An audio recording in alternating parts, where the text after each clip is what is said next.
بسم اللہ الرحمن الرحیم۔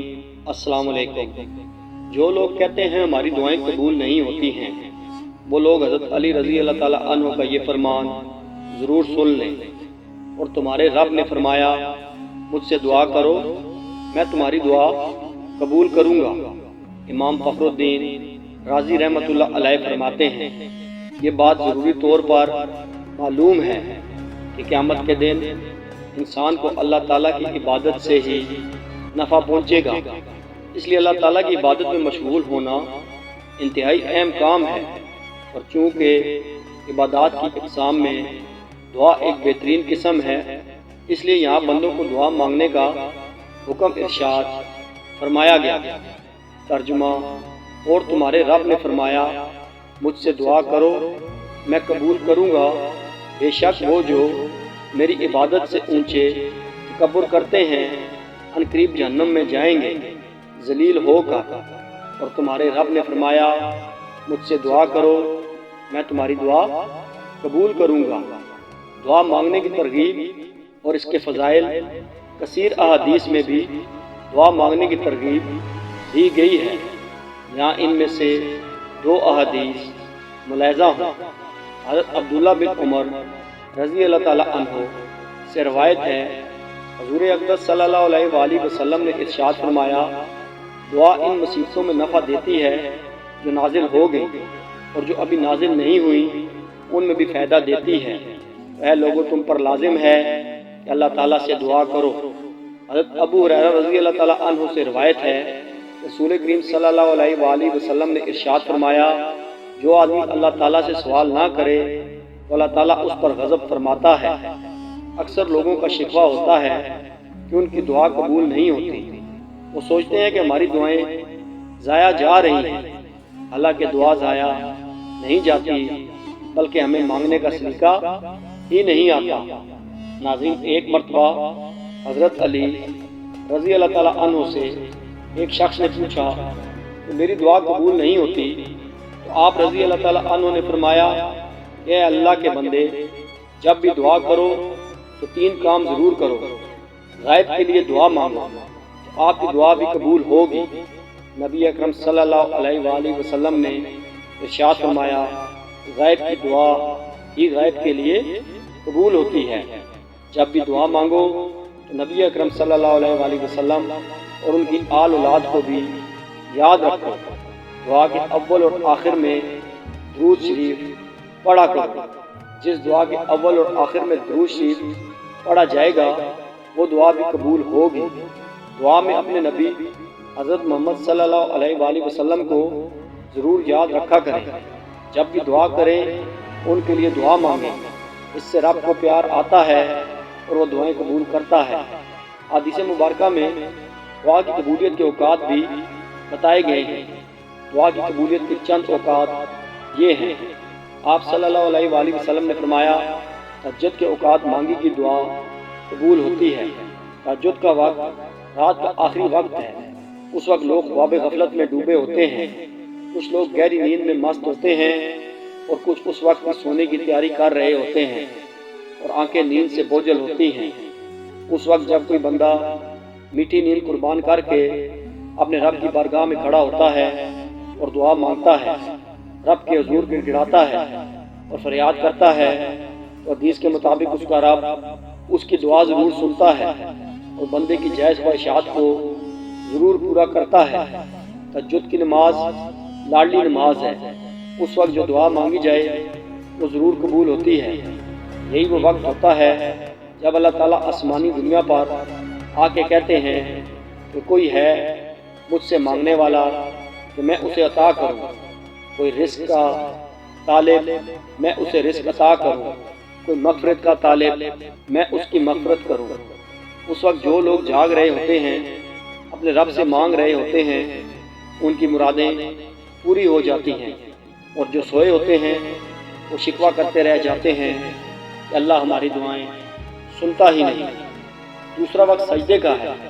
سجدے کی حالت میں مانگی کی دعا قبول ہوتی ہے۔ انسان کے لیے سب سے مشکل کام کسی کے سامنے جھکنا ہوتا ہے۔ عزت دار لوگ کسی کے سامنے نہیں جھکتے اور پیشانی کو جھکانا ذلت سمجھتے ہیں، وہ جان دے دیتے ہیں مگر کسی کے سامنے گردن نہیں جھکاتے۔ جس وقت انسان سجدے کی حالت میں ہوتا ہے اس پل میں وہ اپنے جسم کے سب سے بلند اور محترم عضو یعنی پیشانی کو اللہ کی بارگاہ میں جھکا کر زمین سے ٹیک رہا ہوتا ہے۔ اللہ تعالیٰ کو اپنے بندے کی یہ عاجزی اتنی پسند آتی ہے کہ وہ اپنے بندے کی اس حالت میں مانگی کی ہر دعا پوری کر دیتا ہے۔ جھکنا اللہ تعالیٰ کو پسند ہے، جو جھک گیا وہ مراد پا گیا۔ تیسرا وقت اذان کا ہے۔ اذان کے دوران مانگی کی دعا قبول ہوتی ہے۔ اذان سے مراد وہ پکار ہے جو اللہ کی جانب سے اس کے حکم سے انسانوں کو نماز کے لیے دی جاتی ہے۔ اذان نام کامیابی کا ہے۔ اذان پکارتی ہے آئیے کامیابی کی طرف۔ جب انسان اللہ کے اس بلاوے پر لبیک کہتا ہے اور اس کا جواب دیتا ہے اس وقت اللہ نہ صرف انسان کی دعا سنتا ہے بلکہ اس کو پورا بھی کرتا ہے۔ چوتھا اور بہترین وقت فرض نماز کے بعد کا ہے۔ فرض نماز کے بعد جو دعا مانگی جاتی ہے وہ دعا ضرور قبول ہوتی ہے۔ اللہ نے انسان پر دن میں 5 نمازیں فرض کی ہیں۔ ہم نے فرض کی ادائیگی کی اور بھاگ نکلے، نہ اللہ کو یاد کیا اور نہ ہی کچھ مانگا، جلدی سے آئے اور جلدی سے نکل گئے۔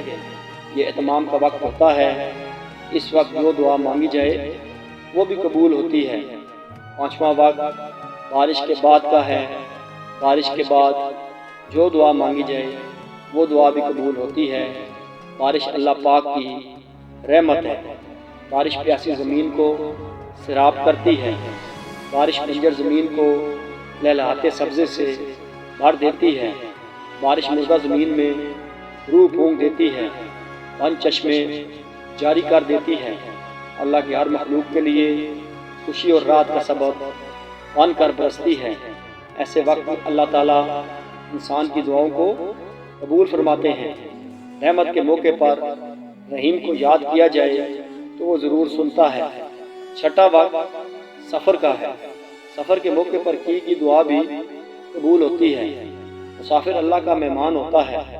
رب اپنے مہمان کی دعا کو رد نہیں کرتے۔ آج کے دور میں ہم مسافروں سے تنگ آ جاتے ہیں، انہیں پوچھتے نہیں جب ہماری یہ حالت ہوگی تو ہماری دعا کیسے قبول ہوگی۔ ساتواں وقت افطار کا وقت ہوتا ہے۔ افطار کے وقت مانگی کی دعا ضرور قبول ہوتی ہے۔ روزہ واحد عمل ہے جس کے بارے میں اللہ تعالیٰ نے فرمایا کہ اس کی جزا میں خود دوں گا۔ دوسرا معنی علماء نے کیا کہ روزے کی جزا رب خود ہے۔ روزے کی حالت میں انسان سارا دن بھوکا رہتا ہے، حلال چیز کو بھی نہیں کھاتا۔ افطار کے وقت اللہ سے دعا مانگتا ہے تو اللہ تعالیٰ روزہ دار کی دعا قبول فرماتے ہیں۔ ہمیں دعا مانگنی چاہیے، دعا ضائع نہیں جاتی۔ ندامت اور عاجزی بھی ہونی چاہیے۔ عاجزی اللہ کو پسند ہے، رونے والی آنکھ بھی اللہ کو پسند ہے۔ ہم رو کر مانگیں گے، اللہ ضرور سنے گا۔ حضرت موسیٰ علیہ السلام کے دور میں کہتا ہے بارش نہیں ہو رہی تھی، لوگوں نے حضرت موسیٰ علیہ السلام سے دعا کا کہا، آپ نماز پڑھنے گئے، دعا مانگی تو اللہ کی طرف سے جواب آیا، اے موسیٰ آپ کی مجلس میں ایک ایسا شخص بیٹھا ہے جو میرا نافرمان ہے، وہ جب تک اس مجلس سے اٹھ نہیں جاتا تب تک بارش نہیں ہوگی۔ حضرت موسیٰ علیہ السلام نے اللہ کی بات مجمع میں بتائی، جو بھی خدا کا نافرمان ہے وہ اٹھ جائے تاکہ بارش ہو۔ کوئی نہیں اٹھا۔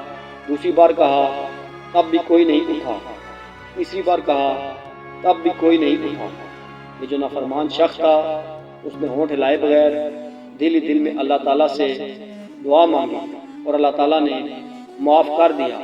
کوئی اٹھا بھی نہیں اور بارش ہو گئی۔ حضرت موسیٰ علیہ السلام نے اللہ سے پوچھا یہ کیا ہے؟ تو اللہ تعالیٰ نے فرمایا اس نے مجھے راضی کر لیا ہے، سچے دل سے معافی مانگی ہے، میں نے اسے معاف کر دیا اور اس کی دعا سن لی۔ ناظرین، ہمیں اللہ تعالیٰ سے سچے دل سے دعا مانگنی چاہیے، دعا ضائع نہیں جاتی۔ ہمیں دعا مانگنے کا سلیقہ ہی نہیں آتا۔ جس دن ہم نے دعا مانگنا سیکھ لیا اس دن ہماری دعا رد نہیں جائے گی۔ حضرت موسیٰ علیہ السلام کا امتی خاموشی سے دل ہی دل میں اللہ سے معافی مانگتا ہے اور کسی کو خبر نہیں ہونے دیتا۔ پھر بھی اسے معافی مل جاتی ہے۔ ہم تو امت محمدیہ ہیں، ہماری دعائیں رب کیوں نہیں سنے گا؟ ضرور سنے گا، بس اللہ پر کامل یقین کر لیں اور سچے دل سے دعائیں مانگیں، اللہ تعالیٰ ضرور سنے گا۔ اللہ تعالیٰ ہمیں دعا مانگنے کا سلیقہ عطا فرمائے، صرف اپنے در کا منگتا بنائے اور ہماری مانگی کی ہر دعا ضرور قبول کرے۔ آمین ثم آمین۔